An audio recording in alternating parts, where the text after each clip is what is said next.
અમે શોપથી નીકળીને કેટલા વાગે ઘરે જઈએ છીએ અને ઘરે જઈને શું જમવાનું બનાવીએ છીએ હું તમને આજના બ્લોગમાં બતાવીશ, તો તમે લાસ્ટ સુધી બ્લોગમાં જોડાયા રહેજો. તો ફાઇનલી મિત્રો હું અને માયા બંને નીકળી ગયા છીએ ઘરે જવા માટે અને અમે પહોંચી ગયા છીએ જલારામ.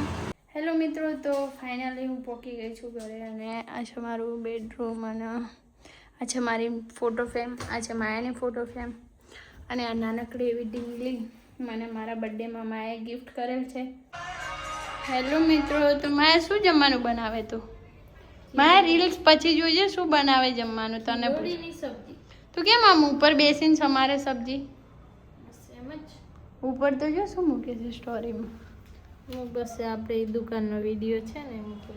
અચ્છા, તો હવે અહીંયા જોઈને જવાબ તો આપ, શું બનાવીશ તો? હું ગિલોડીની સબ્જી બનાવું છું.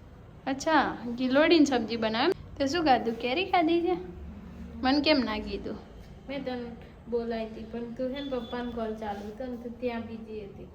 તો મિત્રો આજે બનાવે છે મારે ગિલોડીની સબ્જી અને બીજું શું બનાવે છે? રોટલી. અચ્છા, તો માયા બનાવે છે ગિલોડીની સબ્જી અને રોટલી. તો ફાઇનલી માયા બનાવી લે એટલે હું તમને બતાવીશ કે માયા કેવું જમવાનું બનાવે છે.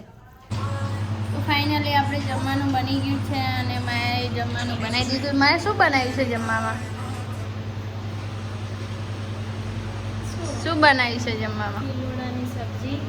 તો જમવામાં છે ગિલોડીની સબ્જી અને આ છે છાશ, આ રોટલી અને રબારીના ઘરે ઘી અને ગોળ ના હોય તો જમવાનું એના વિના અધૂરું હોય છે.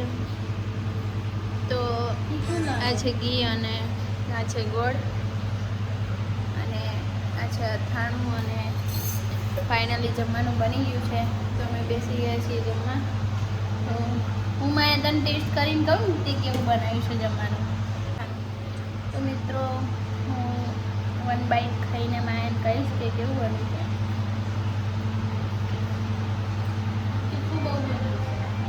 નહીં, સરસ છે.